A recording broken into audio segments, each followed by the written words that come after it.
मालवणमधील राजकोट किल्ल्यावरील छत्रपती शिवाजी महाराजांचा पुतळा पडला की पाडला याची चौकशी झाली पाहिजे अशी मागणी करत वंचित बहुजन आघाडीचे नेते प्रकाश आंबेडकरांनी शंका व्यक्त केली. बातम्या आलेल्या नाहीत.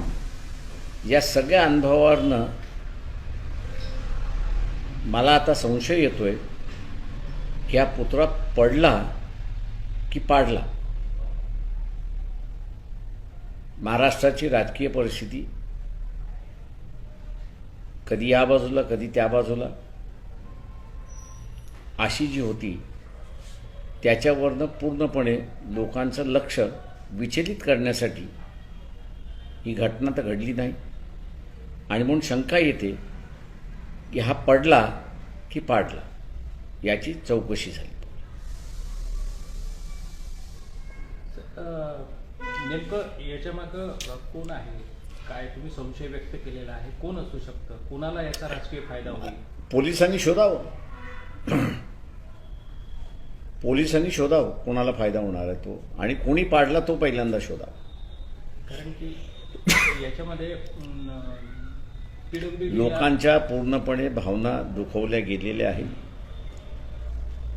शिवाजी महाराज हे महाराष्ट्राचं असणारं एक आदराचं स्थान आहे आणि मावळ्यांचं राज्य प्रस्थापित करणारं व्यक्तिमत्व आहे. PWDला यापूर्वी सुद्धा कल्पना दिली होती की त्याचे जे नटबोल्ट्स आहेत ते चढलेले आहेत, ढिले झालेले आहेत, तरी त्यांनी त्यावर पाहिजे ती उपाययोजना केली नाही. यावर सरकार दोषी नाही वाटत का, प्रशासन दोषी नाही वाटत का? मी मगाशी आपल्याला म्हटलं की गावागावामध्ये महात्मा फुले असतील, डॉक्टर बाबासाहेब आंबेडकर असतील किंवा शाहू महाराज असतील, यांचे नुसते दगडावर बसलेले पुतळे आणि त्याचं उद्घाटन आम्ही केलेलं आहे. ते कधीच पडले नाहीत. तेव्हा हे धातूचा पुतळा की ज्याच्यामध्ये जमिनीमध्ये रोवलेला असतो, म्हणून असा विचारतोय तो पडला की पाडला.